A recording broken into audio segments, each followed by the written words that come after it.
తెలంగాణలో ప్రతిపక్ష party BRS నాయకత్వం చేస్తున్న రాజకీయ అరాచకం పరాకాష్ఠకు చేరిన పరిస్థితి ఈరోజు. చివరికి తెలంగాణ ప్రభుత్వం మీద, ముఖ్యమంత్రి రేవంత్ రెడ్డి గారి మీద ఏ విధంగా వ్యతిరేకత తీసుకురావాలని ఎన్నో ప్రయత్నాలు చేసిన దరిమిలా అవి సక్సెస్ కాని పరిస్థితుల్లో చివరికి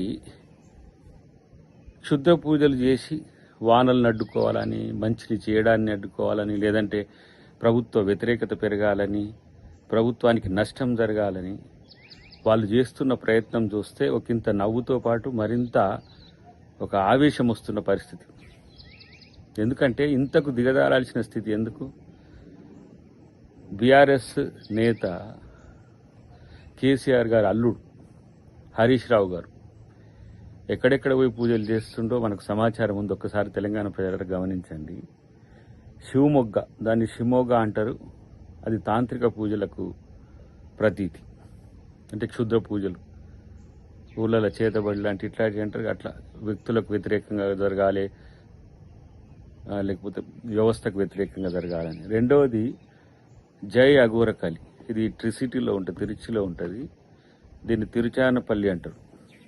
ఇక్కడ వీళ్ళు పూజలు చేయించడం దేనికి సంకేతం?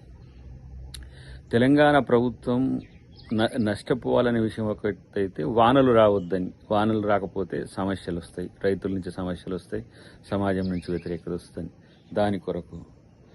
రెండవది, ఈరోజు ప్రభుత్వం చేస్తున్న మంచి పథకాలను వ్యతిరేకత సృష్టించడానికి టెక్నికల్గా ఉన్న సోషల్ మీడియాను, లేదంటే మెయిన్ స్ట్రీమ్ మీడియాను, లేదంటే ట్రోల్స్ మీడియాను అన్నిటిని వాడుకుంటున్న పరిస్థితి.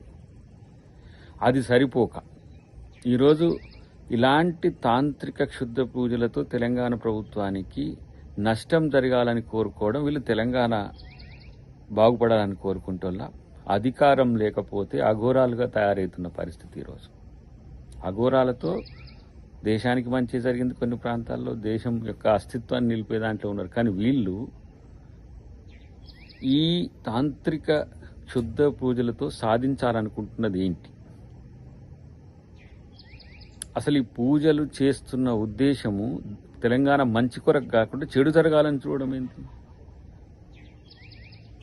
వర్షాలు రాకపోతే వీళ్ళకి సంతోషం, ప్రభుత్వానికి కరువు వస్తే ప్రభుత్వానికి వ్యతిరేకత వస్తుందనే ఉద్దేశంతో చేస్తున్న ఈ ప్రయత్నము హరీష్ రావు ఇంతలా దిగజారడానికి కారణం ఏంటో నాకు అర్థం కావట్లేదు.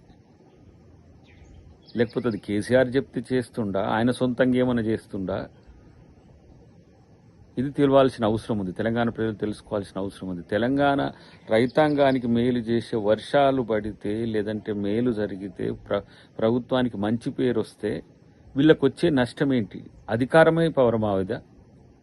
మళ్ళీ ఎంతసేపటికి ఏదో ప్రగల్భాలు పలకడం, మంచి చేస్తున్నట్టుగా చెప్పడం, మేమేదో తెలంగాణ ఉద్యమకారులం కాబట్టి తెలంగాణ కొరకు మేమే మంచి చేస్తామని చెప్పే ప్రయత్నం చేసే మీరు ఈ క్షుద్ర శక్తులను నమ్ముకునే స్థితికి దిగజారడం వెనుక ఉన్న అసలు కారణం తెలంగాణ ప్రజలకు చెప్పాల్సిన అవసరం ఉంది.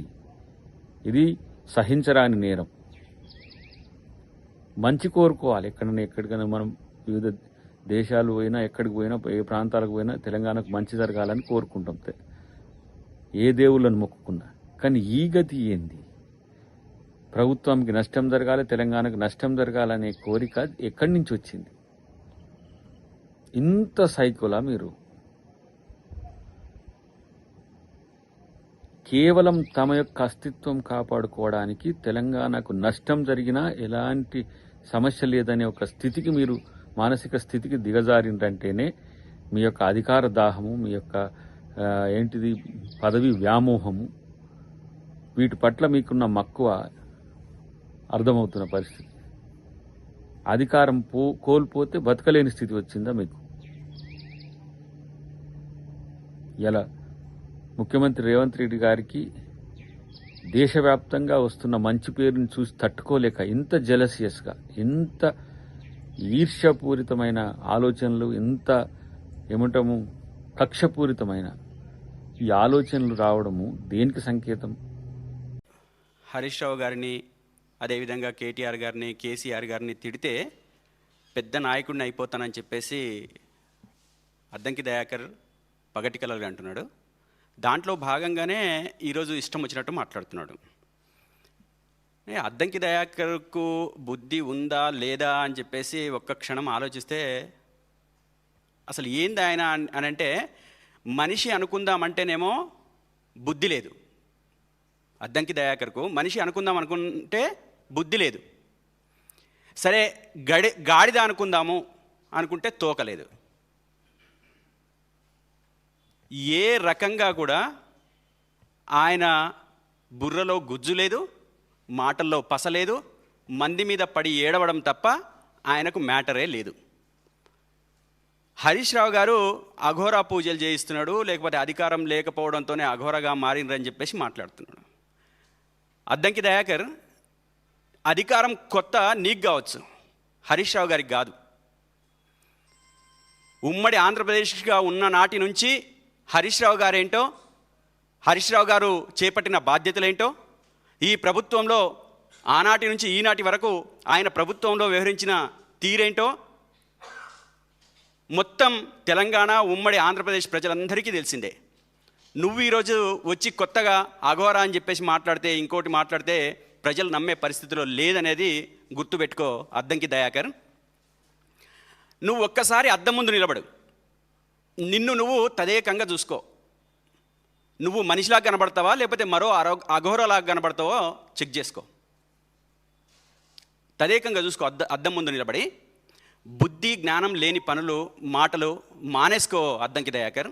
అటువంటి మాటలు మాట్లాడడం వలన నీకు ఏ మాత్రం కూడా ఉపయోగం లేదు. ఏంది చాలా మంచి పనులు చేస్తున్నాడు కాబట్టి నాకెంత బాధ అనిపిస్తుందంటే, తెలంగాణ ఉద్యమంలో పనిచేసిన ఇతను, తెలంగాణ కావాలని చెప్పేసి మాట్లాడిన ఇతను, నాకేమనిపిస్తుందంటే ఆయన ఆనాడు కోవర్టుగా ఉండడేమో అని చెప్పేసి అనుమానం వస్తుంది. తెలంగాణ ఉద్యమంలోనే ఉంటూ ఇదే రేవంత్ రెడ్డికి కావచ్చు, లేదా ఆనాటి కాంగ్రెస్ పార్టీకి కావచ్చు, ఇక్కడ ఉన్న విషయాలన్నీ చేరవేసిండేమో. అందుకనే ఈరోజు ఇష్టం వచ్చినట్టు మాట్లాడుతున్నాడు. తెలంగాణ ఉద్యమాన్ని తాకట్టు పెట్టే విధంగా, తెలంగాణ ఉద్యమాన్ని నష్టపరిచే విధంగా ఆ రోజు వివరించి ఉంటాడు. కాబట్టి ఈరోజు రైఫిల్ రెడ్డిగా తెలంగాణ ఉద్యమకారుల మీద రైఫిల్ ఎక్కిపెట్టిన రేవంత్ రెడ్డి గారి దగ్గర చెంచాగిరి చేస్తూ బతుకుతున్న నువ్వుది ఒక బతుకేనా? నీది ఒక నీచపు బతుకు, ఒక దారుణపు బతుకు, దుర్మార్గపు బతుకు. ఇంతకంటే నీ బతుకు బతకడం కంటే ఒక బండ కట్టుకొని చచ్చిపో అని చెప్పేసి ఈ సందర్భంగా తెలియజేస్తున్నా. బావిలో దూకి చచ్చిపో, ఇంకా అంతకంటే నీకు మార్గం లేదు. నిజంగా తెలంగాణ ప్రజల ప్రయోజనాలే నీకు ముఖ్యమైతే, తెలంగాణ ప్రజల ప్రయోజనాలే నీకు ప్రథమమైతే నువ్వు రైఫిల్ రెడ్డి దగ్గర చెంచాగిరి చేయకు. నీకు దమ్ముంటే, నీకు ఆ పనికిరాని ఒక కోదండరామ్ ఉన్నాడు కదా, ఇద్దరు కలిసి ఒక పార్టీ పెట్టుకోండి. తెలంగాణ కోసం పనిచేసే విధంగా, తెలంగాణ ప్రజల కోసం పనిచేసే విధంగా మీరు నిజంగా చిత్తశుద్ధితో పనిచేసేటట్లు అయితే గనక, మీకు ఏమాత్రం తెలంగాణ పట్ల చిత్తశుద్ధితో పనిచేసే అవకాశమే ఉంటే ఒక పార్టీ పెట్టుకొని ఏడవరాదు. ఆ ఉమ్మడి ఆంధ్రప్రదేశ్ని కోరుకునే వాడి పక్కన, అదేవిధంగా దుర్మార్గం ఆలోచన చేసే రేవంత్ రెడ్డి పక్కన అతను పెట్టింది తిని ఇష్టం వచ్చినట్టు మాట్లాడతావా హరీష్ రావు గారి గురించి? జాగ్రత్త బిడ్డ. ఈరోజు తక్కువ మాటలతోనే నీకు చెప్పదలుచుకున్నాం. నువ్వు ఇంతకు ముందే రా అన్నావు. నువ్వు రా అన్న నీ నోటికే మేము బే అనగలుగుతాం. నువ్వు ఒకవేళ బే అని వస్తే నీకు అంతకంటే ఎక్కువ మాటలు మాట్లాడగలిగే కెపాసిటీ మాకుంది తెలుసా? నిన్ను వదిలిపెట్టే పరిస్థితి లేదు అద్దంకి దయాకర్. నిన్ను ఎక్కడ పోయినా నిన్ను ఒంటరి చేస్తాం, నీ మాటల్ని ఎండగడతాం, నిన్ను రాజకీయ సన్యాసం తీసుకునే విధంగా, ఇంకా రాజకీయాలు నాకు వద్దురా బాబోయ్ అనే విధంగా రేపు మా చర్యలుంటాయి, మా పనులుంటాయి, మా ఉద్యమాలుంటాయి. తస్మాత్ జాగ్రత్త అని చెప్పేసి ఈ సందర్భంగా అద్దంకి దయాకర్కు హెచ్చరిస్తా ఉన్నాం. బహుపరాక్, జాగ్రత్తగా ఉండు అద్దంకి దయాకర్.